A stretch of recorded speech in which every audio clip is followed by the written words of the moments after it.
Hello, everybody, and welcome to the Total Bases Express Show. I am your host, Austin Spiro. Thank you so much for joining us for the finale of the greatest of all time series. We are going to be unveiling the greatest relief pitchers of all time. And joining me, as always, on this series, my good friend Kevin Miller is here with me. Kevin, we've made it all the way to the end. How you feeling? It's a little bit sad. We've been on this ride for, I guess this is now the 10th position. Yeah, So 10th, we 11th, something like that. Yeah. 10th, because I don't think we didn't do a designated hitter. So the 10th Yeah. position, so this is the last one, and it's a little bit sad, but this one it's a fun list, even though everybody knows how it's going to end. But yeah, I've spent a good part of at least this morning getting absolutely flamed on Facebook in baseball life for some people for liking WAR too much, and by other people for not liking WAR enough. So, so it's been an interesting day for me. So hopefully my takes that I have tonight won't create such vitriol as my takes on wins above replacement did this morning. Is it about does it tie with the Hall of Fame discussion? It didn't. So a lot of people have been posting the Dante Bichette stat line from Oh, yeah, the 1999. minus 2.3 WAR season. Yeah, and I just kind of pointed out, I was like, I think this shows the good things and the bad things about WAR all at once. It Yeah. shows that WAR values, defense and Mhm. takes into consideration things like park factors and stuff. But it also shows that maybe they do it a little too much at times. Mhm. And I got crushed by some people saying that, I don't like WAR enough. And other people were like, WAR is stupid. You shouldn't rely on WAR at all. And I'm like, well, we can acknowledge that there is good and bad within all statistical models, right? Right. But nobody was or not nobody, but not a lot of people were feeling the nuance there. Right.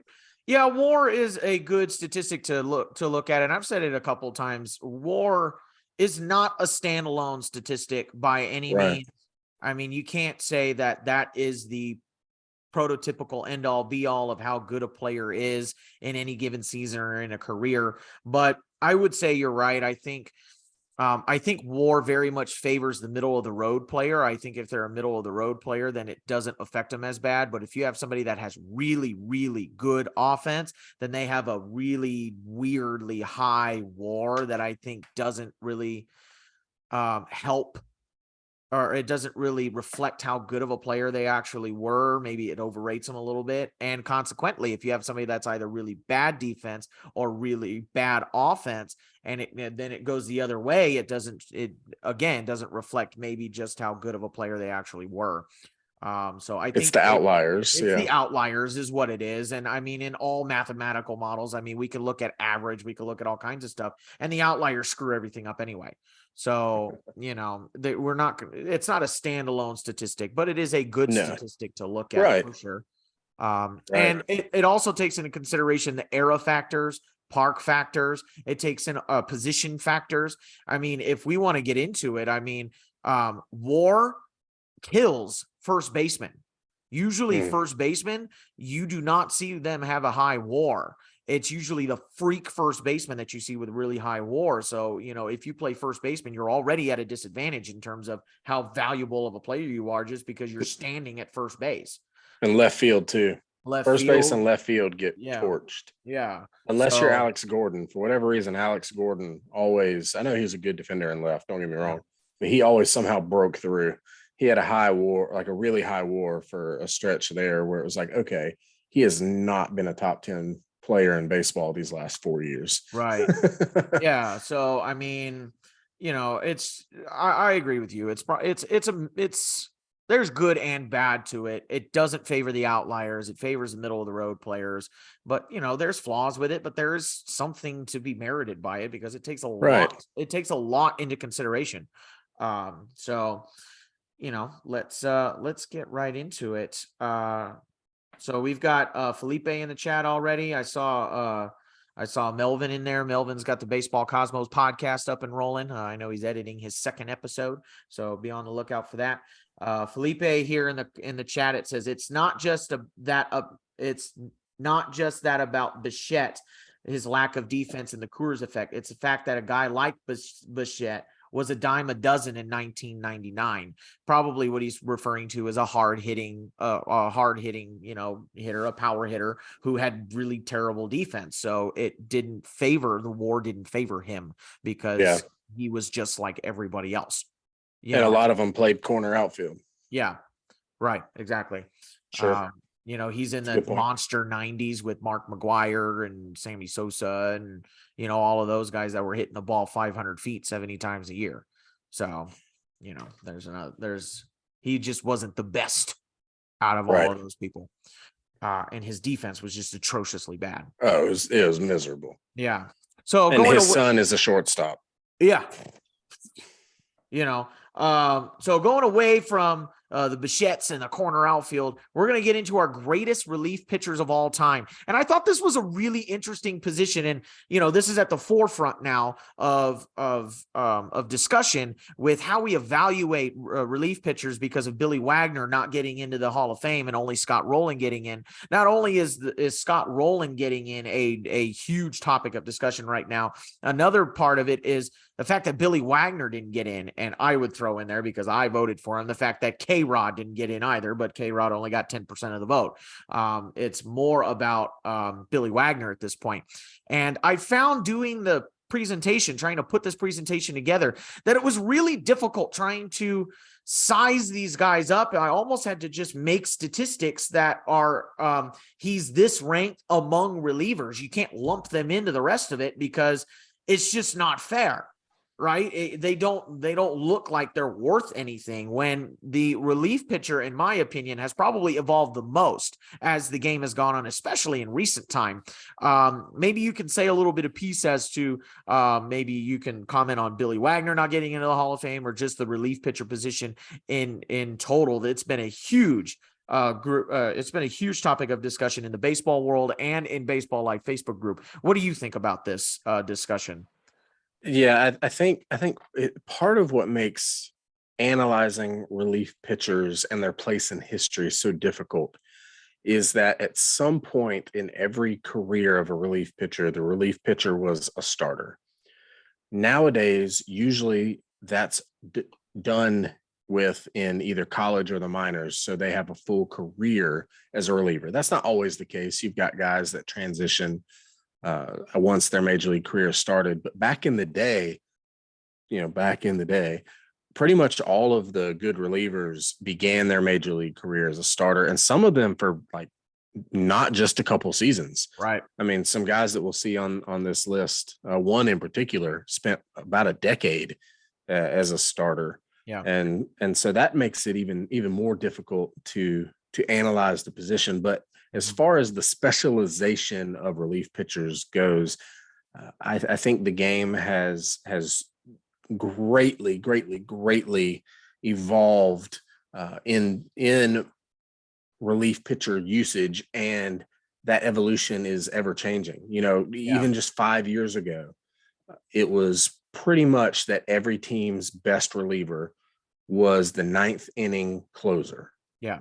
That's not always the case today. You still have to have one of your best relievers in that spot, but sometimes you throw your best guy out there in what, we as baseball nerds would say the highest leverage situation. If you've got in the middle of the lineup coming up in the seventh inning, you may throw your best reliever in the seventh, hope that they can shut it down. And if they have a low pitch count, maybe pitch the eighth as well, and then bring on another good reliever in the ninth. Yeah. Whereas, 5, 10, and 15 years ago, that wasn't the case. And go back even further, 30 and 40 years now, the early relievers would just come in whenever the starter got tired and would pitch the whole rest of the game. Right. When we look at the early closers like Raleigh Fingers and Goose Gossage and those guys, a lot of their saves were 2 1/3 innings. Yeah. Or an inning and 2/3, not the traditional 1 inning save. Right. So it does make comparing closers more difficult. Um, it honestly, it makes the discussion for this list kind of fun Yeah. because there is an argument to make once you get past number one. Yeah. There's an argument to make for 7 or 8 guys at almost any spot Yeah. if you get into the numbers. So it should make for an interesting discussion because the position has looked so different throughout the years. And who knows, in 10 years it might look different than what we see today. Because I know a decade ago it would have been a very foreign idea to see your best reliever not pitch the ninth inning. Yeah. But that's an element of baseball. It's not even necessarily the most common thing that a reliever does these days, but it is a common element in baseball now. Who knows? We've dabbled with openers, Yeah. some, especially the Tampa Bay Rays. We've dabbled with openers. Maybe those guys will be part of this discussion we're having right now 30 years from now. Right. Who knows? Yeah, exactly. And I think the other thing to think about this is pitching itself is very volatile, but I think you see a number of starters stay in the league longer and be relevant in the league longer. Whereas relief pitchers, you're noticing relief pitchers, most relief pitchers, if they're good, are only lasting probably 2 or 3 years as relevant, and then they become decent or even bad. I mean, let's take Craig Kimbrell, for instance. Craig Kimbrell, if you would have asked anybody 2 years ago if Craig Kimbrell is a Hall of Famer, you probably would have heard yes 9 times out of 10. But now all of a sudden he's gotten, for whatever reason, same repertoire, same Craig Kimbrell, he's getting rocked. And has a high ERA. He's lost the setup job. He's lost closing jobs, and he's been getting traded to teams all over the place because he's just not worth anything anymore. Now he's kind of borderline in terms of, is he a Hall of Famer? Right. And so I think the main thread with these guys is going to be, they were this good for so long. And a lot of people and you may say, well, a couple episodes ago, you talked about how this guy didn't have that long of a career and he played for 13 years. And now all of a sudden you have a relief pitcher who's 13 years and you're saying he's so good for so long. Yeah, because it's really difficult to be a really good relief pitcher for 13 years in a row. Right. So I think that's going to be the main thing that you see. There's a couple issues that I have with this list, but it's definitely an interesting list to discuss. Let's get into the list right away here. We've already talked quite a bit before sharing the screen. So let's share the screen and let's get right into our greatest relief pitchers of all time here. All right, so our greatest relief pitchers of all time, as always, we're going to start with our players that just missed the cut, and they're very modern players. In 11th, guy that just got 10% of the vote and will be on the ballot next year for the Hall of Fame, is Francisco Rodriguez at 11th. In 12th, Eric Gagne, Dodger favorite.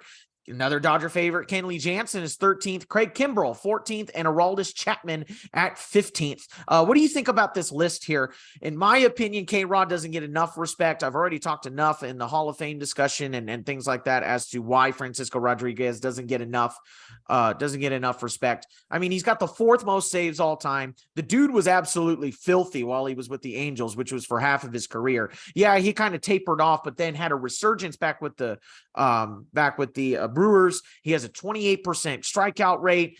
I mean, this dude had a great peak, broke the all-time single season saves record. He has the 4th most saves all time, which is more than some of the other guys that are going to be on this list. I don't think Francisco Rodriguez gets enough respect. What is your opinion of this list there, Kevin, of these 5 players here? Yeah, I think K-Rod and Kimbrell belong in the top 10. I know you were mentioning some of Kimbrell's recent struggles, and I think we can point to K-Rod's career looking kind of similar for a while, but then K-Rod made an adjustment. I don't know what the adjustment was, but everybody, including me, thought K-Rod was done. And then with the Brewers, he had a few more years where he was no longer pumping 99 and striking everybody out. But he had 3 or 4 really good years towards the end of his career where he became a different kind of pitcher, and I think established himself as an all-time great closer, and I think he does belong somewhere in the top 10, probably on the back end. I know he's top 4 all time in saves. Some of his underlying numbers aren't quite as good as some of the other people on the list, Right. but I think 11's too low. And I think Kimbrel, for the sheer peak, man, you can make the argument that if you're talking a 5-year peak, that Craig Kimbrel has the best 5-year peak of any relief pitcher to ever pitch. I would say so. Now, obviously, he does not have the longevity of dominance that we see from Mariano Rivera, Billy Wagner, guys like that. But I think Craig Kimbrel belongs somewhere on this list. And honestly, because his career is not over, and he's not that old. It seems like he should be, but he's not that old. He has a chance to kind of do like K-Rod did and reestablish himself as a good reliever for a few more years and really cement his Hall of Fame chances, I think, if he does that. So I'm interested to see how Kimbrel finishes up. Gagne doesn't belong here. Sorry. He had one incredible stretch over 2 seasons where he was basically untouchable. Uh-huh. I mean, he just was. He was excellent. But other than the 2.5 seasons or whatever that we're talking about, he had a pretty subpar career. He doesn't belong nearly this high. There are other guys that were better relievers over the course of their career than Gagne. Jansen and Chapman, they probably belong just outside the top 10, but I could see an argument for putting them in, especially Jansen with that cutter, potentially the second best cutter of all time. Right. Obviously number 1 being Mo Rivera. Yeah. I think everybody knows that. But yeah, Gagne is below these other 4. I think pretty clearly. I think he's the one that sticks out like a sore thumb on this list. But at least he didn't make the top 10. If he made the top 10, I'd have been like, yeah, no, that's not how this works. That is our just missed the cut. Who did make the cut? Our gatekeeper for this list, number 10, Mets great John Franco. John Franco spent 21 years with the Reds, Mets, and Astros from 1984 to 2005. He has the 3rd most games pitched among relievers at 1,119, which translates to the 16th most innings pitched all time at 1,245 and 2/3. He pitched to the tune of the 2.89 ERA, a 1.33 whip, the 5th most saves of all time at 424, a 138 ERA plus, a 23.4 WAR. I just put WAR in there. I know it's going to, you're going to see really low WARs for all these guys. And it's just because they didn't pitch quite like the starters did. So 23.4 WAR for a reliever is pretty respectable. 4 All-Star appearances, was a 2-time Rolaids Reliever of the Year award recipients, and I put in there that he has the 19th most strikeouts amongst all relievers at 975. John Franco starts off our list. What do you think? Good gatekeeper, good number 10 pick there for John Franco? I think so. He's a guy who made his career really with the Mets. Had as a lefty. Had a screwball that he threw, which there's not been that many lefties to throw screwballs. Obviously Fernando Valenzuela was one, but I can't imagine being left-handed and throwing a screwball. It just seems like your elbow would fall off. Yeah. But throwing a screwball, period, but especially as a lefty, that just seems so trippy. But John Franco was a good pitcher for a long time, to the point of winning 2 Rolaids Reliever of the Year awards, like almost a decade apart, which is impressive. I think it was like 8 years apart. That just goes to show his longevity of being really good. Yeah. I don't have any issue with him being here. I think he was a guy that probably is underrated now, was probably a little bit overrated when he played, because there weren't as many dominant relievers in the 90s as maybe in the 80s and then in the 2000s. So he might have been a little overvalued while he played, but as Mariano Rivera, Trevor Hoffman, Billy Wagner, those guys came to prominence, a lot of people forgot about John Franco. Yeah. And I don't think that is fair to his career, because he's really good. He has a little bit of I don't know if you knew this, he has a little bit of a questionable passed. He is one of many, honestly, baseball players who have a connection to organized crime. Did you Oh, know that? no, So I had we no don't. idea. Yeah, he never got in trouble necessarily because there was never any way to prove it, but he often gave tickets to local, we'll just say, uh, influential community members when he was in New York, organized crime families. Essentially, he often left tickets for them at the gate. I don't know if that was because they were his friends. He was scared of them. He worked with them. We don't really know, but he was investigated by Major League Baseball multiple times because there are rules in place that actually say literally like no fraternizing with organized crime, uh, stemming from the 1919 Black Sox scandal. It's Right. probably when the rule was written with it saying fraternizing, but John Franco would leave tickets for organized crime members and was investigated a few times, but they never found anything, never had a reason to suspend him or anything. But it's just an interesting nugget about his time in New York. Yeah, that is interesting. Yeah, I mean, 21-year career, that's going to be pretty high on this list when it comes to longevity. Most of these careers you're going to see are in the teens, and he made it into 21 years. So, he made a living out of being a relief pitcher, and a good one at that. I mean, 2.89 ERA. We just talked about it, a volatile position that is relief pitching, and he spent 21 years pitching, and he's got a 2.89 ERA. I'd say that's pretty good. That's lower than some of the other guys on this list. So very impressive. And John Franco is our number 10 relief pitcher of all time. Let's get into number 9. Number 9 is Bruce Sutter. Bruce Sutter spent a 12-year career with the Cubs, Cardinals, and Braves from 1976 to 1988. He's pitched in 512 games. 1,042 innings pitched to the tune of a 2.83 ERA and a 1.14 whip. Has exactly 300 saves, and when he retired, was the left with the career saves leader for the Cardinals. And he's 30th all time in saves. Has a 136 ERA plus. So for those of you that don't know what an ERA plus is, we've already talked about kind of the adjusted statistics here, but ERA plus is essentially like OPS plus for hitters. It takes the ERA of a player and like balances it out for era and park and all kinds of different things.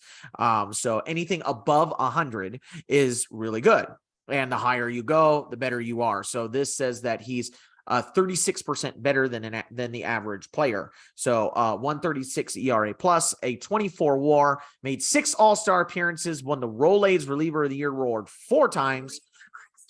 What is going on?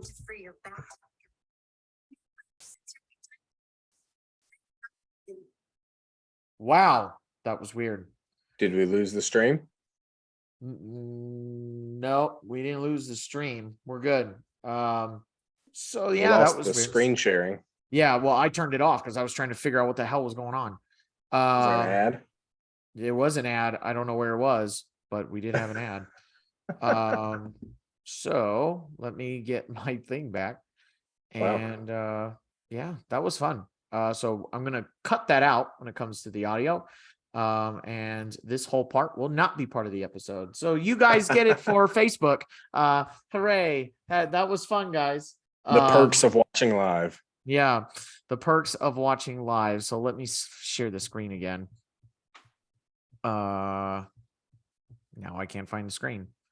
What is going on? Okay. You see it? It says, there we go. Okay. Okay. So then I'll pick up from here. So we did 4-time Rolaids Reliever of the Year award, right? Yeah. So he won the Reliever of the Year 4 times, and he was the 1979 Cy Young Award winner as a reliever. It is really, really difficult here to win the Cy Young as a reliever. And Bruce Sutter did that in 1979. So that just tells you how dominant he was specifically in 1979, but just how good of a pitcher he was to be in conversation of the Cy Young winner is something to behold. But actually winning it is something else. Bruce Sutter at number 9. Kevin, what do you think? Yeah, so Bruce Sutter is one of the pioneers of the closer role for relief pitchers. You know, he was one of the early guys to do it, especially with the Cubs and the Cardinals. He pitched multiple innings a lot, as you can tell by pitching over 1,000 innings with 300 saves. You know, he would often get a multi-inning save, which is something that doesn't happen much in today's game.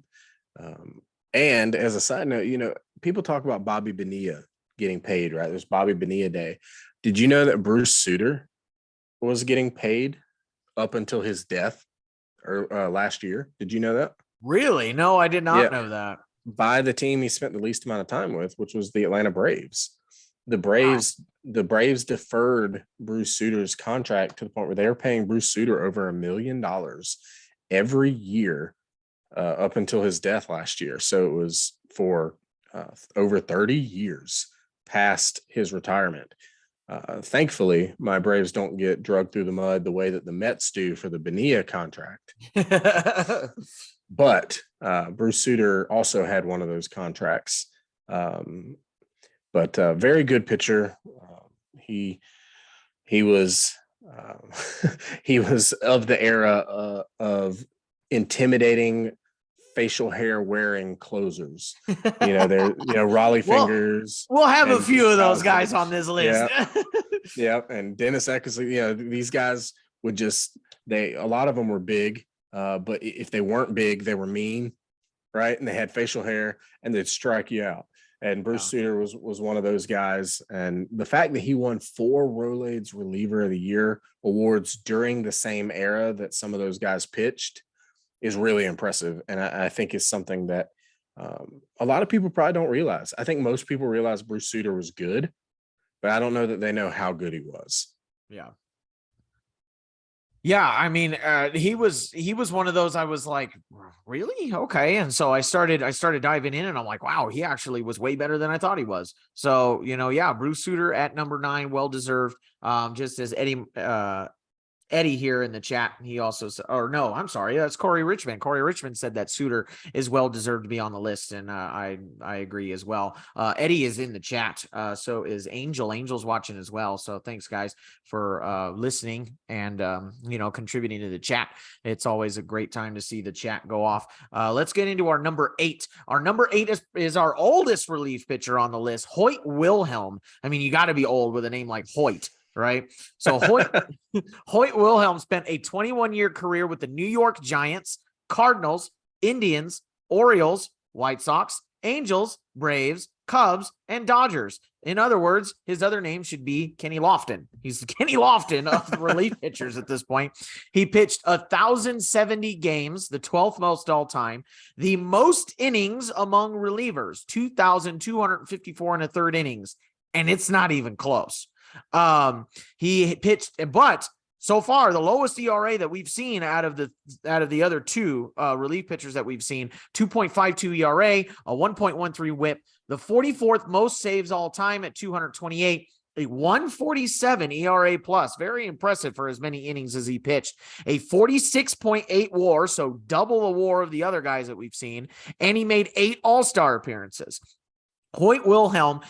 This one was really, really interesting because I think his career stems from he was really good and a multi-inning pitcher, and he did it for a long time. You don't see very many of these kind of longer relief pitchers, right? These 2-3 inning pitchers be as dominant as he was. A lot of these guys you're going to see are closers, and they're the 1 inning guys. You know, we'll see a few of the closers that Kevin mentioned earlier. They're 1 2/3 or 2 innings or whatever. But this guy was a longer relief pitcher just by nature. I thought this was a really interesting addition to the list, and I'm happy that he gets respect because honestly, I think he does belong on this list, even though he doesn't fit the prototypical relief pitcher that we see nowadays. He was good during his era for a position that really was very underdeveloped and didn't really have a role on the team. It was just like we talked about earlier, they were just starters that couldn't start.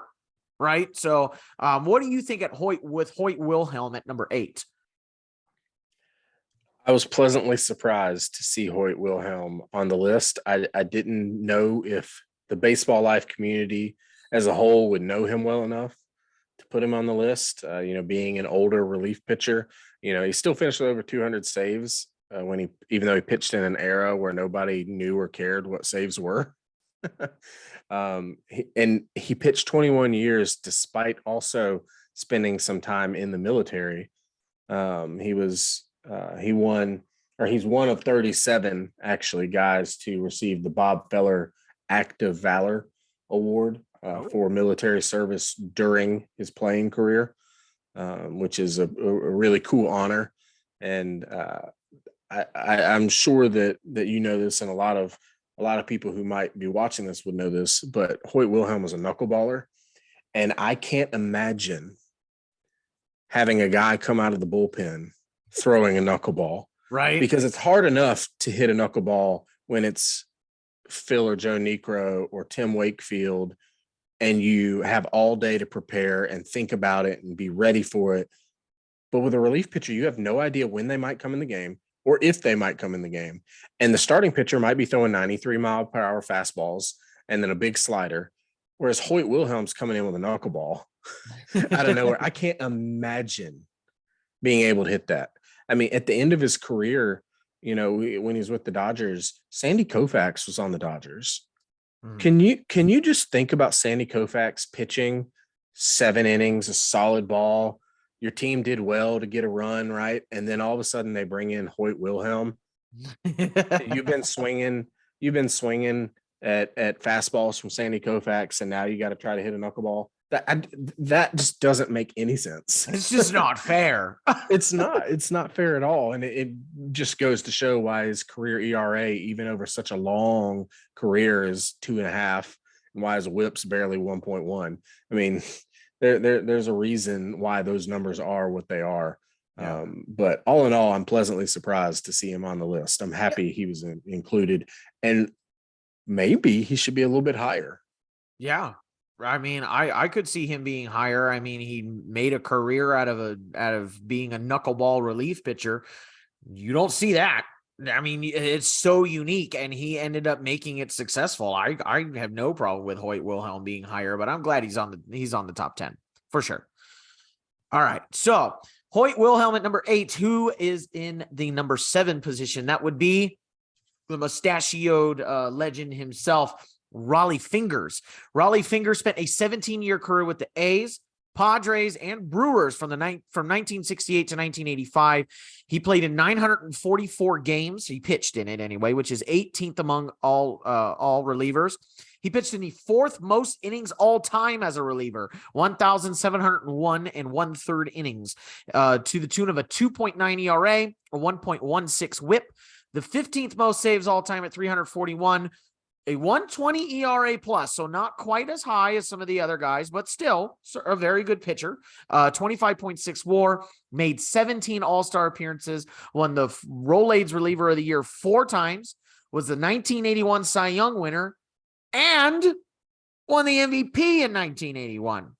So not only did he do something that was really difficult as a relief pitcher, win the Cy Young, but you do something that's almost impossible as a relief pitcher, especially nowadays, is to win the MVP. And we're talking about the 80s here. So you're talking about some really good offensive guys and some really good pitchers at that.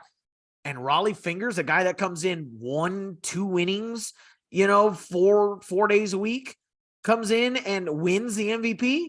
That's dominance right there. So Raleigh Fingers, in my mind, deservedly in the top 10, number 7. And I think probably one of the most memorable, if not the most memorable mustaches of all time in baseball history. And he still wears it to this day. That's how you know. Like, you look at it, you're like, you see this old gray guy on there. He's got the handlebarred mustache still twisted up. And you're like, oh, that's Raleigh Fingers. Because because it's a mustache. Everybody else, you're like, is that?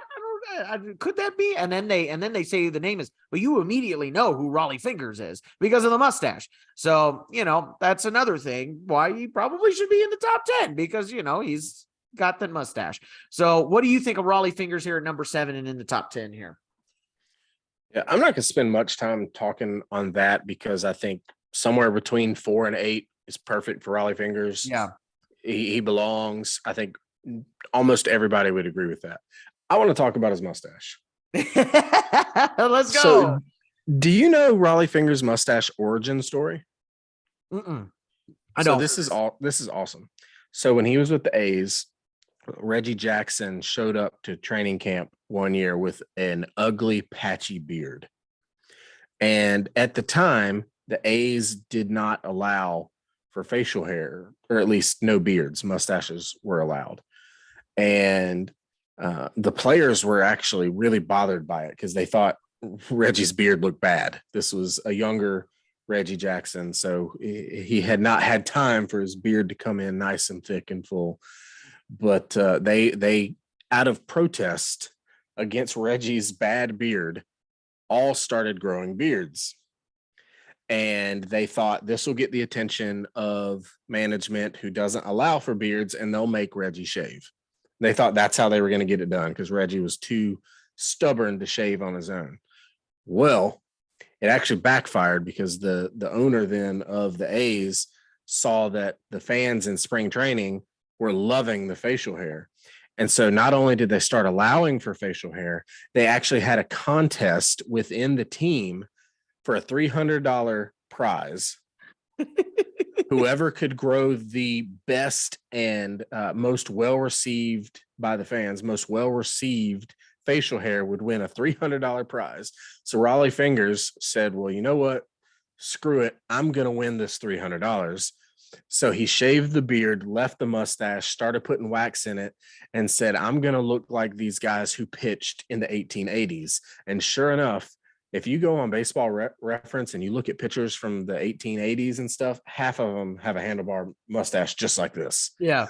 And Raleigh Fingers pulled it off, and then he kept it. I don't know if that was a superstition. Baseball players are very superstitious. Right. Something good happens while you're wearing a certain type of sock or while you're having a certain type of facial hair, you're going to keep it. And so Raleigh Fingers kept the facial hair, kept the handlebar mustache, and the rest is history. But it's all because Reggie Jackson grew a patchy beard, and the owner said, all right, $300 prize to whoever who can grow the best facial hair. So Raleigh Fingers won the $300 and then continued his mustachioed way to the Hall of Fame. $300. $300. These rich baseball players, and $300 started a mustache. So even back then, the Oakland A's were extremely cheap. That's so true.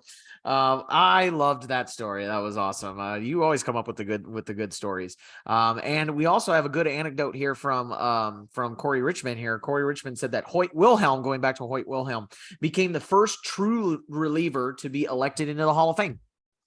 So, in 1985. So that's a good little anecdote. And that does make sense. I mean, he is in the Hall of Fame and he is the oldest one on this list. So yeah, that does make sense. Thanks for that, Corey. Took too long. Yeah. Took too long, to be honest. But that was a great story. I like that. $300. Now I have something for trivia night. So number 7, Raleigh Fingers, who is number 6, just falling out of the top 5. The man of the hour, a big topic of conversation right now, Billy Wagner. Billy Wagner spent a 16-year career with the Astros, Phillies, Mets, Red Sox, and Braves from 1995 to 2010. Pitched in the 32nd most games all time among relievers, 853, and the 59th most innings pitched at 903. To the tune of a 2.31 ERA, a 0.99 WHIP, which I'm going to spoil it here, is the lowest of anybody on this list, including those who are going to be at the top of the list. He's got the 6th most saves all time, 422, a 187 ERA plus. He's better. He's 87% better than the average pitcher. That is bananas. 27.7 WAR, 7 All-Star appearances, and won the Rollade Reliever of the Year award one time. Billy Wagner, at this point, it is criminal that he's not in the Hall of Fame. And the fact that he's not in the Hall of Fame, in my opinion, really just shows how the writers of the baseball community don't properly evaluate relief pitching, the value of relief pitching. And I think how unfair the standards of relief pitching is, because at this point now they're saying if they're not Trevor Hoffman, if they're not Mariano Rivera, they're not getting in. And you can't compare everybody to Mariano Rivera. There's one Mariano Rivera. There's one Trevor Hoffman. Billy Wagner was dominant for a long time with a fastball. I mean, he was hard throwing. That was his thing. He was gonna gas you out.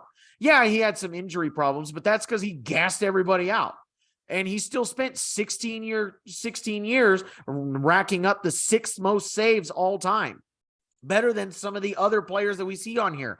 And 187 ERA plus, if I remember correctly, there's only one other pitcher on this list who has a higher ERA plus than Billy Wagner. And you're telling me that he doesn't belong in the Hall of Fame? It's criminal at this point that Billy Wagner is not in the Hall of Fame. Billy Wagner belongs in the Hall of Fame. If he does not get in the Hall of Fame, I swear we need to reevaluate the voting process for the Hall of Fame, because at this point it's getting just ridiculous that Billy Wagner is not getting in, especially with the sabermetrics that we have going on nowadays and all of the points of references that we have for study and analysis and, comparison and things of that nature. How can Billy Wagner not belong in the Hall of Fame? It makes zero sense to me. So you can make your stance on Billy Wagner for the Hall of Fame consideration, or we could talk about him in this position on the list. Go ahead. Yeah, Wagner was special to watch. As a kid, watching the Braves as much as I did, I got to see him a lot between playoff matchups with the Astros or just, constantly playing in the NL East against the Phillies and the Mets. And when Wagner would come in the game, the initial thought was, well, the game's over. And in 2010, as an old man, Billy Wagner came and played for the Braves in his final season and was still really good in year 16. And he was not a big guy. He was an all-star his final year. Yeah, he was. And he was not a big guy at all, not tall, not outrageously muscular or anything, but he would just whip that left arm around and just bang 99 on the gun. And and it wasn't straight. That was one thing, as a kid, when you first are watching pitching, you think of a fastball as straight. Billy Wagner was one of the first fastballs that I remember being like, that didn't look straight to me. and it was because it had movement even as a fastball. And obviously now I know that's how fastballs at the big league level work. But it was obvious even when I was a kid seeing Billy Wagner's fastball move. I mean, 187 ERA plus is just ridiculous. Yeah, I know he had some postseason moments that were less than stellar. Not as bad as the guy who replaced him in Houston, Brad Lidge, who had some big time choke jobs. Albert Pujols has something to say about that. That ball still hasn't landed. It's somewhere floating in the atmosphere next to the one that Jorge Soler hit in the World Series. Oh my God. But coincidentally against the Astros as well. Yeah. But Billy Wagner, he is, to me, not high enough on this list. Number one, I agree. I think he should be a couple spots higher, but is absolutely deserving of a spot in the Hall of Fame. I don't want to sound like I'm taking away from some of the other relievers who are in the Hall. Like when you think of Goose Gossage and Lee Smith and Bruce Sutter and guys like that, those guys are great. And they all have Hall of Fame cases as well. I think Billy Wagner is better than all of them. I think Billy Wagner is somewhere second, third, or fourth all time as a reliever. Yeah. And I don't think you can look at the numbers and have a different argument. Yeah. So we're getting some things in the chat here, and Corey Richmond's big thing right now is, what did Billy Wagner do in big situations? He choked. He didn't do anything, right? He got hit. He didn't do anything. He didn't nail anything down, and that numbers aren't everything. Now, I've had this conversation with a few people. There's too much reliance on stats, and numbers aren't everything. You got to look at the optics of it as well.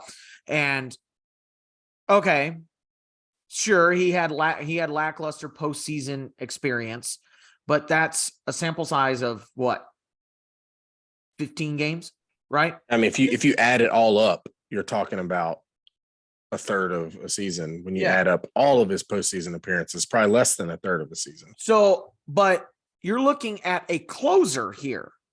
Now, is the ninth inning always the highest leverage inning? No, but it is a high leverage inning.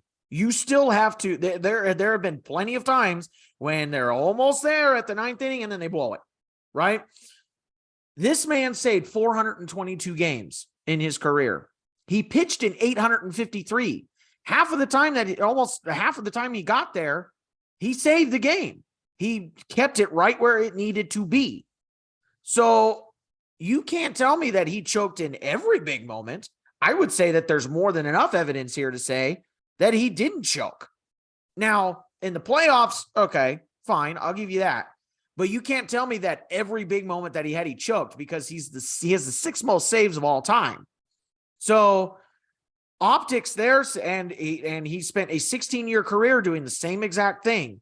And I think the optics say that Billy Wagner is dominant, in my opinion. And there wasn't very many people that did that. You know what I mean? You can't just blame postseason experience for why he's not in the Hall of Fame, right? Just like we can't put people in the Hall of Fame for their postseason experience. Yeah, it's a nice feather in the cap, but that can't be the reason. And it can't also be the reason why he's not in the Hall of Fame. You have to look at his entire career, right? So Billy Wagner, I think, belongs in the Hall of Fame, and I agree. He should be way higher. And we're about to get to people here who I think should be lower on the list, given some of the people that we have on here, including Billy Wagner. So let's get to it. Our number 5 relief pitcher of all time is Lee Smith, another one that I think is too low on this list. Lee Smith spent an 18-year career with the Cubs, Red Sox, Cardinals, Yankees, Orioles, Angels, Reds, and Expos from 1980 to 1997. Pitched in the 9th most games all time amongst relievers at 1,022 and the 15th most innings amongst relievers at 1,289 and 1/3. A little bit high of an ERA, 3.03 ERA. I don't know why I just have whip there. 1.26 whip, a 1.26 whip. The 3rd most saves all time at 478, a 132 ERA plus, 28.9 WAR, 7 All-Star appearances, and 3 Roll-Aid Reliever of the Year awards. I think Lee Smith is, even though he didn't have that much facial hair, I think you could say Lee Smith is one of those guys that he was intimidating when he got on that. He was big and intimidating when he got on the mound, and he was just going to blow you away and strike you out. And I mean, that persona is what made him the 3rd biggest, or the 3rd best, or 3rd most saves of all time. He just came in and he shut you down because he intimidated you out of the batter's box. Your opinion on Lee Smith at number 5? In my opinion, I think he's too low. Even if he has a higher ERA than some of the other guys on here. What do you think at Lee Smith at number 5? I'm actually pretty content with him at 5. I agree with a lot of what you're saying, but I also agree with something that Corey is saying in the chat about Lee Smith. He says that Smith was a bit of a compiler, and there were years in Lee Smith's career where he wasn't very good, but he still got save opportunities. Now, there were also years in Lee Smith's career where he was utterly dominant, and those have to be considered as well. Profile wise, he actually looks a lot more like the modern closer, because he's a big fastball, and then he had a secondary pitch. And depending on who you ask, it was either a splitter or a forkball that he threw alongside his 100-mile-per-hour fastball. And if you can execute a splitter or forkball, whatever you want to call it, because they're pretty similar pitches. If you can execute that off of a 100-mile-an-hour fastball, that's unhittable. And when Lee Smith was on with both pitches, he couldn't be touched. And coming out of his, 6'6", 6'7" giant frame, that's not something you want to see as a hitter. And especially early in his career, and when he played with the Cubs and the Red Sox and even the Cardinals, there was a stretch there in the 80s where Lee Smith was the best closer in baseball. I don't think it lasted quite as long as his full 18-year career, which is where some of the compiling comes in. But I'm pretty content with Lee Smith being where he is. He's third. You can't be third all time in saves and be completely a compiler. Just like, there are people who try to claim that Trevor Hoffman was a compiler only. And it's like, dude, no, he's got 600 saves. There's something to that. Yeah. But Lee Smith, very good. 3 reliever of the year awards, kind of speaks to that as well, especially because he shared an era with some other good relievers, especially in the 80s. The 90s wasn't quite as big of a closer era, but especially earlier in the 80s, he had a lot of good competition. And having almost 30 WAR as a reliever is pretty impressive as well. Yeah. Yeah, one of the higher wars of the relief pitchers here. So Lee Smith at number 5. Let's move on to number 4. Number 4, Rich Goose Gossage. I am going to talk about this one here. He's had a 22-year career with the White Sox, the Pirates, the Yankees, Padres, Cubs, Giants, Rangers, A's, and Mariners from 1972 to 1994. What is the deal with all these relief pitchers going to like 7 or 8 teams in their career? And pitched in 1,002 games and 1,809 and a third innings pitched. That's third amongst relievers. A 3.01 ERA, a 1.23 WHIP, the 27th most saves all time at 310, a 126 ERA plus, a 41.1 WAR, 9 All-Star appearances, and 1 Rolade Reliever of the Year award. My opinion, Goose Gossage is too high. I don't think Goose Gossage should be top 5. I could see him top 10, but I think he should not be in the top 5. Number 4 is too high for Goose Gossage. I think I loved his persona. I loved his attitude when he got on there. He said in interviews and in documentaries, when they asked him, what was your approach? He said, I hate every single hitter. And if you got a hit, I was mad. And I was going to blow you away and throw harder or throw even harder to you the next time. And he had a presence and he let you know. And I love that attitude. But at the same time, I don't think that Goose Gossage is a top 5 reliever of all time. We want to talk about a compiler. I think Goose Gossage is a compiler, and he didn't even have the same amount of saves as Lee Smith. Lee Smith had more than 100 more saves than Goose Gossage. And we had talked about it. There was a private conversation that we had where I had said Goose Gossage is too high. And the comment was, well, he also had a lot of saves. There are 26 other people that had more saves than Goose Gossage. What do you mean he had a lot of saves? Yeah, 300 saves is good. It's impressive. That's great. But it's not top 5. There's no way. 41.1 WAR. Okay, that's good. But he also pitched in the 3rd most innings of all time. So again, compiler. Now he's also in the era where they pitched 2 innings, a 2-inning save. That's fine. But I think for as high of an ERA as he is compared to these other guys, and as low of saves as he has, too low of an ERA plus, I don't think Goose Gossage is a top 5. He can be top 10. I don't have any problem with him in the list, but I don't think he is a top 5 pitcher or top 5 relief pitcher. Persona wise, facial hair wise, sure, put him in the top 10. I'm cool with that, but I don't think overall he is a top 5 relief pitcher. Top 10, yes. What do you think? Does Goose Gossage belong in the top 5? I I wouldn't have placed him in the top five. I think he's just outside of the top five. I did want to make a note that some of his WAR comes from some years as a starter. He was one of the relievers who began his career starting games. It wasn't a long period of time, or else he'd have even more innings pitched. But that is where some of that WAR value comes from. But a stat that you don't have up here is that Goose Gossage is the all-time leader in blown saves. There's never been another pitcher to blow more saves than Goose Gossage, and it's over 100.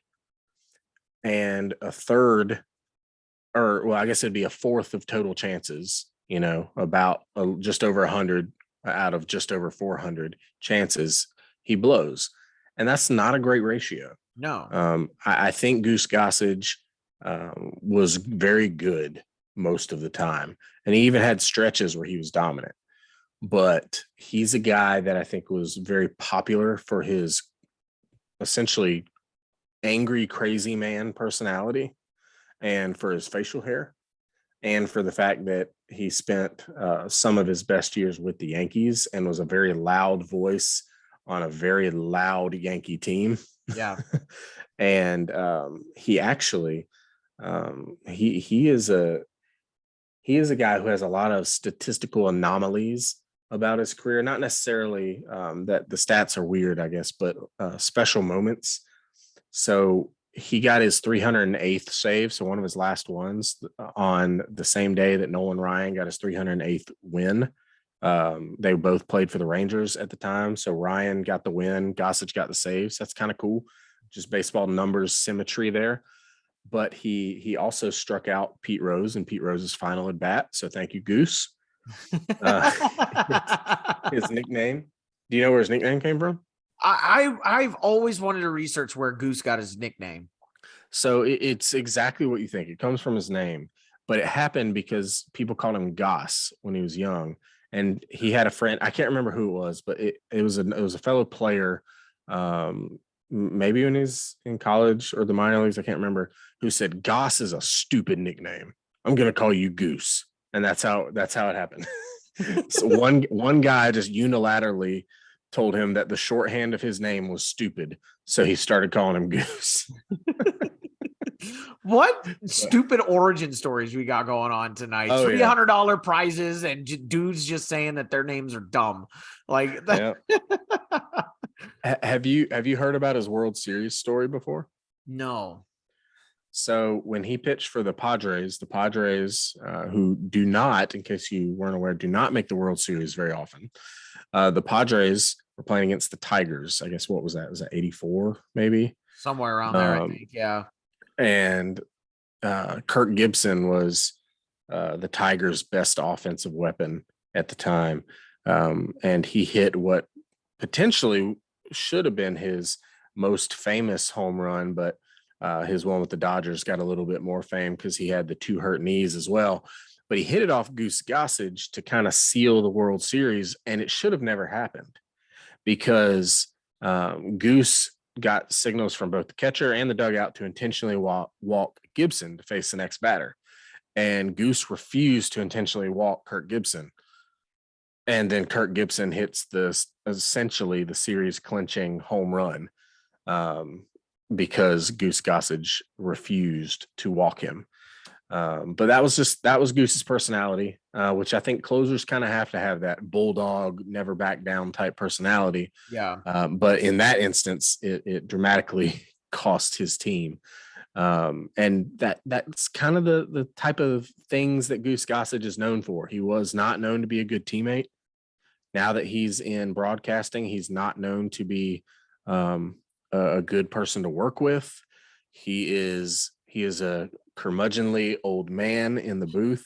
When he's in the booth, and if he's in the studio, he's constantly complaining, constantly negatively comparing the current era to past eras, just constantly just being the Simpsons meme of Homer's dad, old man yells at cloud. That is kind of who Goose Gossage has become. And it's really to the surprise of no one if you know anything about his career. Yeah. Constantly fighting teammates in the shower, by the way. There are multiple shower fights, which is just gross. That's slippery. That's just If dangerous. slippery is about eighth on the list of problems I'd have with a shower fight, honestly. But Goose Gossage was not super well liked by teammates, not super well liked by opposing players, but he was well respected because he was a very good reliever. I don't think he's number 4. I think he's probably a few spots below, but he does belong on this list. I do want to make that clear. I know we've had a lot of negative things to say, but he does belong on this list. Yeah. Very good, very popular as well because of his flamboyant personality and his awesome mustache.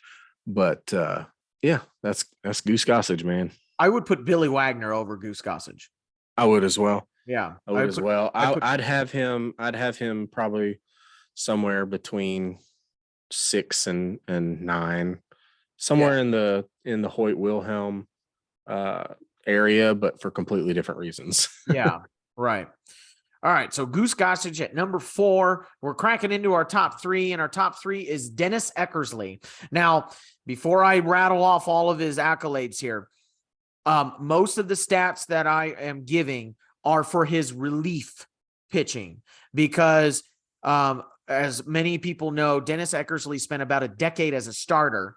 And then once he got on the A's, became a reliever, became a closer. So most of the stats that I'm going to rattle off here are only his time as a reliever. He spent a 24-year career with the Indians, Red Sox, Cubs, A's, and Cardinals from 1975 to 1998. 710 games as a pitcher, 74th all-time. 807 and a third innings pitch as a reliever, 91st all-time. A 2.85 ERA and a 1.00 whip, the second lowest to Billy Wagner. A 129 ERA plus. Even though he spent a decade as a starter, he still has the 9th most saves all time at 390, a 20.6 WAR as a reliever, 4 All-Star appearances as a reliever. He has 2 others as a starter.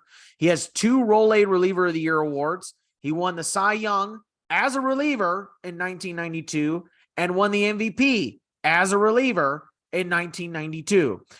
And it's so funny because we just talked about Goose Gossage and his homer against, or his Kurt Gibson's homer.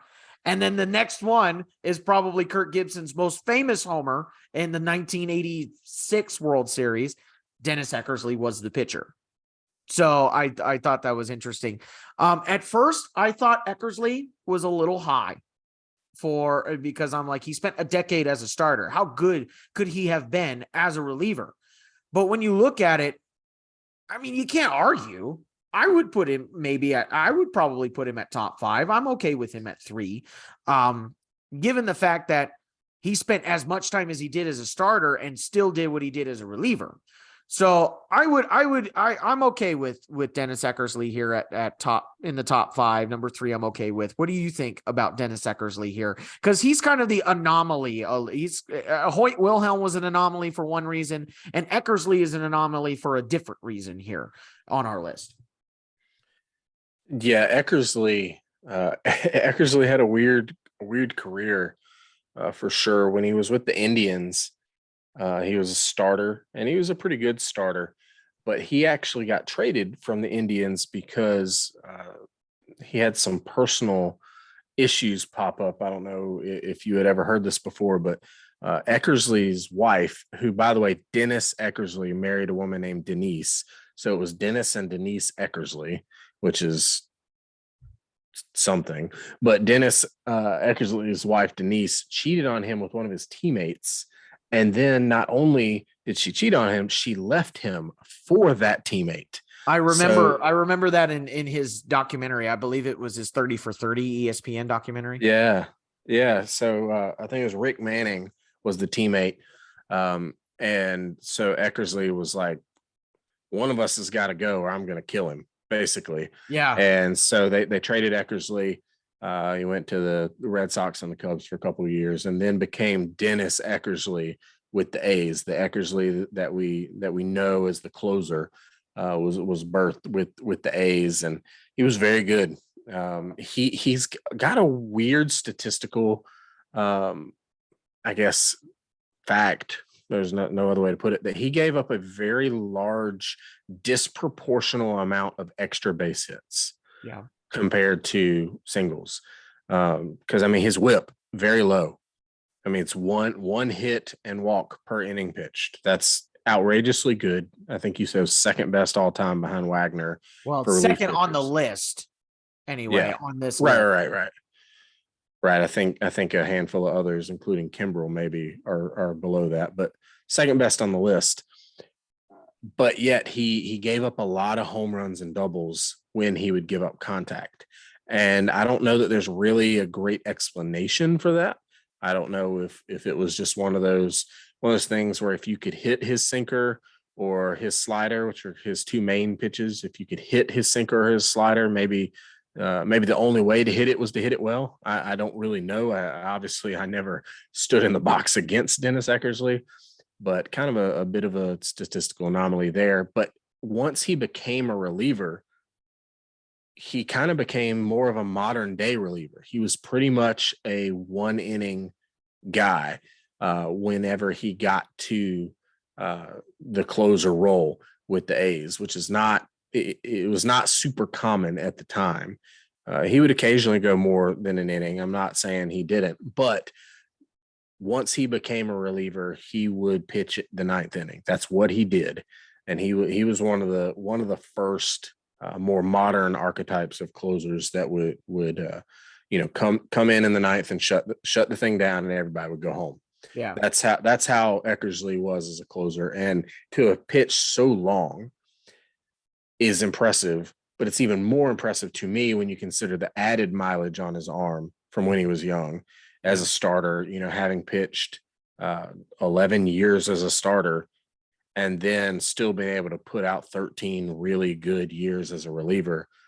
That's pretty impressive. No matter what the numbers are, just being able to do it, let alone do it at a Hall of Fame level. Yeah. Yeah. And I think that's why I don't have a problem with him here. Right, because he's just it's the anomaly in him that makes me believe that he is a top 5, possibly top 3 pitcher or relief pitcher. And again, he's one of the only relievers to win an MVP. It's not very often you see that. So, he was good, so number 3. Now, this is probably getting to the part where it's the most anticlimactic of the list. You could probably expect who's going to be number 2 and who's going to be number 1, but we're going to talk about it anyway because, well, it's fun. So let's talk about our number 2 pitcher of all time, or relief pitcher of all time, Trevor Hoffman. Trevor Hoffman spent an 18-year career with the Marlins, Padres, and Brewers from 1993 to 2010.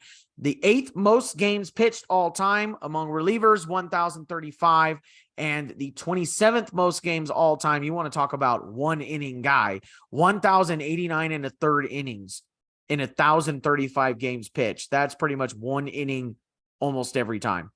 A 2.87 ERA, a 1.06 whip, the second most saves of all time, 601, a 141 ERA plus, a 28.0 WAR, 7 All-Star appearances, and a 2-time Rolaids reliever of the year. A lot of people say that Trevor Hoffman is a compiler. There is a difference between a compiler and somebody who's just good for a really long time. And Trevor Hoffman, with it was a circle change, right? Yeah, circle change. Trevor Hoffman with his circle change was good for a really long time. I do not believe Trevor Hoffman is a compiler by any means. I mean, you don't get a 141 ERA plus for a career by being a compiler. You get a 141 ERA plus by being just good and dominant.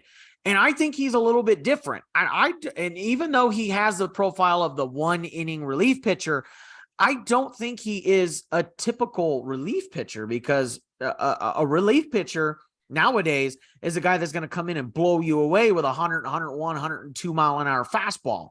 Trevor Hoffman didn't do that. Trevor Hoffman set you up with a fastball, and then he threw an 89 mile an hour circle change at you. And he got you out with it. So, and he did it for a really long time, 601 saves. That's more than half of his games pitched. We're looking at almost 60% of his games pitched were saves. We won't even talk about just save opportunities because we've already talked about Goose Gossage and the fact that a quarter of his save opportunities were blown saves. Almost 60% of his appearances ended up being saves. So that, to me, that's pure dominance off of a weird profile as a closing pitcher, with the number one pitch being his circle change. So yeah, Trevor Hoffman is the undisputed number two pitcher, a relief pitcher on this list for me. I think if it was anybody else, I think this list would have been flawed.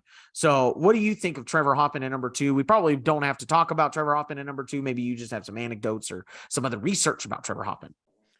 Well, I don't know. Can you see this? Oh, is that an autograph? Oh, that's an autograph, Trevor Hoffman. It's an autograph, and it's an autograph I got in person. So I want to Oh. tell this story first. So in 2009, Trevor Hoffman was with the Brewers. His first year not in San Diego. He was still good. He wasn't dominant Trevor Hoffman anymore. He pretty much threw exclusively an 83-mile-an-hour changeup at that point in his career. But Hoffman, during batting practice, was just walking around the outfield with a fungo. Instead of throwing the ball back in, he would just toss it up with the fungo and hit it back to the infield. And I was in the outfield. This was in Cleveland, actually. They're playing the Indians in interleague play. And I was at the wall. I was a high school kid, and I'm like, Trevor, just trying to get his attention. Uh-huh. I said, "Why are you hitting fungos back to the infield?" And he turned around and goes, "Because I'm Trevor Hoffman." And so I'm dying laughing. I'm laughing. And then a ball goes right to Hoffman right after that exchange. And he tosses it up, and he's about to swing with the fungo. And instead he catches it, and he turns around to me and says, "Hey, got a pen?" Oh, that's cool. So I tossed him down a pen that I had with me. He signed the ball, gave it to me right there. And it's one of my favorite autographs because I was able to get it in person, had an interaction with him. And at the time, he was the all-time saves leader. Yeah. That was before Rivera broke his record. And it's just a really cool story there. But as a player, Trevor Hoffman almost had 3 different careers. He came up with the Marlins and was like, the typical flame throwing relief pitcher. And he got traded for Gary Sheffield. And the Padres are basically like, you're not good enough to continue what you're doing. So he developed his changeup really well. And then he kind of became, prime Trevor Hoffman was next, where he still threw kind of hard, 95-ish. But then that nasty 88-mile-an-hour changeup would follow it. And then at the end, when he didn't have a fastball anymore, he just threw that low 80s changeup every single pitch and was still effective. Yeah. So it's cool to see him have success over 2 decades like that and do it in a variety of ways. You don't compile your way to a 1.06 whip. You don't compile your way to a 141 ERA plus. Yeah. That doesn't happen. No. You don't compile your way to a 2-time Rolaids Reliever of the Year award. Like you don't do that. I understand that his last 2 years there with the Brewers, he was no longer dominant. I get that. But he was still good. Yeah. And I think to say he wasn't good at all is a little silly. He was still a good reliever the last handful of years of his career, which is something that not a lot of guys can say. Yeah. I'm trying to look it up here really quick. What his stat line kind of looked like here in the last 2 years with the Brewers. So we've got his last 2 years with the Brewers. We're looking at an ERA plus of, in 2009, he was an all-star, a 226 ERA plus. That's pretty good. Yeah, that's really good. Yeah. Yeah. And then, the next year after that, he had a 69 ERA plus. Nice. It's still nice. Yes. It's still nice. It's way below average, but it's still nice. 1 year. I'm looking at 1 year where he was below average, and it was his final year. After it was the year before he retired, 2010. I mean, you can't get any better than that. You just can't. So, it just makes me laugh when people say that Trevor Hoffman is a compiler. I don't know. Anyway, so are we ready for the big reveal? Who's going to be our number one relief pitcher of all time? I'm sure And everybody. I think, I've got a prediction. I think it's going to be Kyle Farnsworth. Oh, you know what? That's a good prediction. You know what? I thought Hey, maybe he'd be number one in biggest muscles of relief pitchers. Have dude, you seen that dude? that dude is jacked. Dude is Holy crap, jacked. he's scary. I was thinking Tyler Clippard. I thought Tyler Ooh, Clippard was going to be number one. one goggle wearer. Yeah, goggle wearer. Yep, that's Although it. I think Eckersley had a short stint where he wore some goggles, but I could be wrong. I don't know. I don't remember him wearing goggles, but maybe he did. Anyway, I'm sure everybody's sitting on the edge of their seat and having a drum roll trying to figure out who the number one relief pitcher of all time is. Of course, it's number 42, Mariano Rivera. Mariano Rivera spent a 19-year career with the Yankees from 1995 to 2013, pitched in the fourth most games all time amongst relievers, 1,115, the 17th most innings of all time, 1,283 and 2/3, a 2.21 ERA, a 1.00 whip, second out of anybody on this list. The all-time leader in saves, 652, and the all-time leader in ERA plus, 205. 205 ERA plus for a 19-year career, not one season. 19-year career, he had a 205 ERA plus, a 56.3 WAR as a reliever, 13 All-Star appearances, 5-time Rolay Reliever of the Year awards, and is the career leader in games finished, 954. Out of 1,115 games pitched, he finished 954 of them. So, I mean, there's no doubt Mariano Rivera was going to be the number one relief pitcher of all time. If it wasn't, I would not have produced this show because that would have just been blasphemous. But I think what separates Mo from everybody else is, and even Trevor Hoffman a little bit, is Mo did it with one pitch his entire year or his entire career. One pitch. It was the cutter. The best cutter that we've ever seen. We had a post or earlier in the week, excuse me, and it said it asked a number of different things. What was your of people you've seen in your lifetime? What was the best hitter, the best pitcher? One of them was the best pitch. What is the best pitch that you've seen out of any player that you've seen in your lifetime? And a lot of people were like, "Oh, it's." This curveball, it was that changeup, it was whatever. And I'm like, you're talking about the best pitch in my lifetime anyways, been the Mariano Rivera cutter. Because, I was on a podcast with Jacob Moses of the Step Back podcast, and he described it beautifully. You knew Mariano Rivera was throwing a cutter. You knew it. You go, oh, well, he's coming. Here comes the cutter. And nope, you missed it. Like, that's exactly how Jacob, how he described it. And that's how it was. You knew he was throwing a cutter and you still couldn't touch it. So how can that not be one of the best pitches that we've ever seen in baseball history when you know it's coming and you still can't hit it? I mean, that is the thing that I have for Mariano Rivera, and did it with class. Part of the big three of, or I guess, do you want to say big three? Probably not. It's more of the big four, right? With Posada, Jeter, Pettit, and Mo, right? They, all did it with the Yankees, and he's the best to ever do it. I mean, and I always he wanted to play center field. That was his number one, bucket list thing he wanted to do was play center field. And he hurt himself playing center field out in batting. Yep. So tore his ACL. He tore his ACL. That was like his second or third to last year. He tore his ACL playing center field in batting practice. And, after that, he's like, I want to play center field. And they're like, no, no. So I don't think he ever did get to play center field in a game, did he?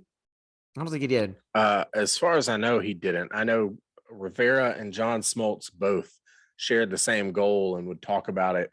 Whenever there'd be all-star games, and obviously they were on opposite teams, but they would Yeah. talk about how they needed to play center field in the all-star game and stuff like that. But as far as I know, it never did get to happen, which is unfortunate. Wow, that would have been a cool thing for Mariano Yeah. to be able to do. But man, you talked about the one pitch and talked about how Jacob Moses described it. There was an interview with Manny Ramirez one time, who faced Rivera a lot with both the Indians and the Red Sox. And they said, Manny, you're one of the best hitters of all time. Like, why couldn't you hit Mariano Rivera's cutter? It's the only pitch he threw. And Manny just kind of looked at the guy who asked him the question and said, man, because it ain't easy to do. And that's all he said. He said, because it ain't easy to do. And he's right. It wasn't easy for anybody to do. The guy threw one pitch and was the Babe Ruth of relief pitchers, not just because he was a Yankee, but because he did one thing. He threw a cutter. Babe Ruth did one thing. He was going to pull the ball and he was going to hit it freaking hard. That's what he was going to do. Yep. And just like Ruth, Rivera was not going to be stopped no matter what you tried to do. A 2.05 ERA plus for a career is insane. That means, just for those who aren't super familiar with the stat, that means he is twice as good as average. Not just that he is significantly better, but like if you were to take an average player, an average reliever who has a decent year, and double that production, completely double it in every way, he did that for 19 years. Double it and then some change. Yeah, and some change. And some change. Yeah, So and he's another one that it almost didn't happen. He was supposed to be the Yankees' fifth starter. Mm-hmm. He came up and he started a little bit. Did he get hurt? Is that why I can't remember. I think that was it. But even then, he almost didn't play. He was not the one that they were going to recruit. They went to Panama to go recruit somebody else, and somebody went by and said, hey, you got to go look at this Mariano guy. This Mariano guy is pretty good. They had no idea who this guy was. So, that I always think that Mariano Rivera was a Yankee by accident. Anyway, I think he did get hurt. I think that's what it was. Yeah, when I think of Mariano Rivera too, I also think of another interview, this time with another Red Sox. It was with David Ortiz, and they asked him about the cutter. I mean, you can ask so many guys about Mariano's cutter and get so many responses. But Ortiz said that part of what made the cutter so good is that it was such a dynamic pitch that it looked different sometimes, and it wasn't always because Mariano was trying to make it look different. It was so good, kind of like a good knuckleball, that there was a slight amount of unpredictability to it. He said sometimes it would break like a traditional cutter, and then other times it would kind of break almost like a slider. But it had nothing to do with Mariano trying to snap it off like a slider or do anything different. It was just such a good cutter. Sometimes it broke as hard as a slider, even though it was a cutter. Yeah.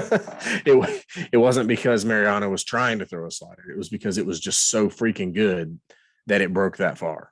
And I can't imagine I know it's supposedly a little bit easier when a pitch breaks into you rather than away from you, but I can't imagine being a lefty and thinking you've got this pitch barreled up, and then all of a sudden it just breaks your bat right above your hands. Yeah. Like, that's got to be so demoralizing. Right. I mean, the Twins, who aren't even a division opponent, over the last handful of years that he pitched, collected broken bats that he had sawed off against the Twins. I love that had somebody build a rocking chair for him as a gift during his farewell tour final season.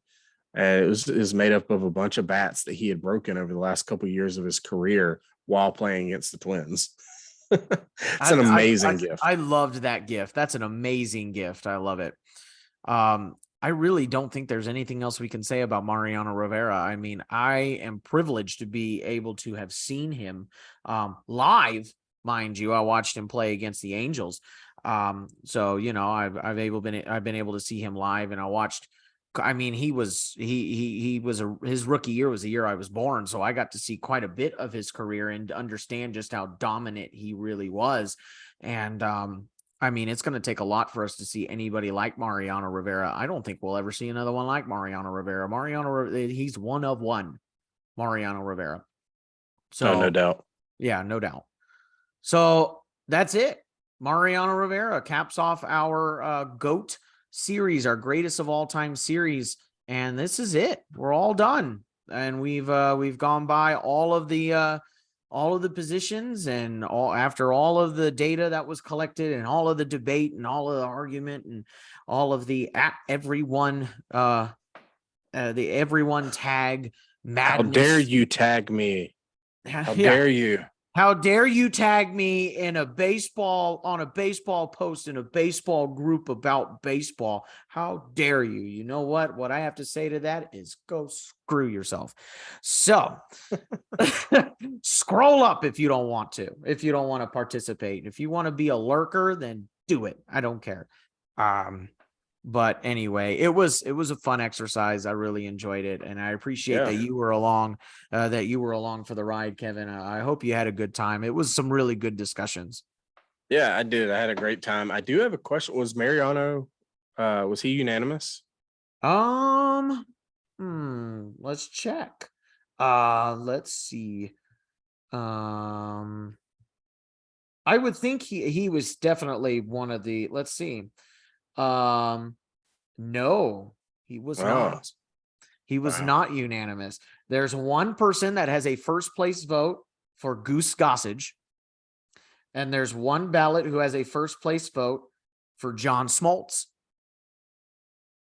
Well, Smoltz was outrageously dominant in a very short and small sample size. Yeah, which was why I don't have a problem with him not being on the list.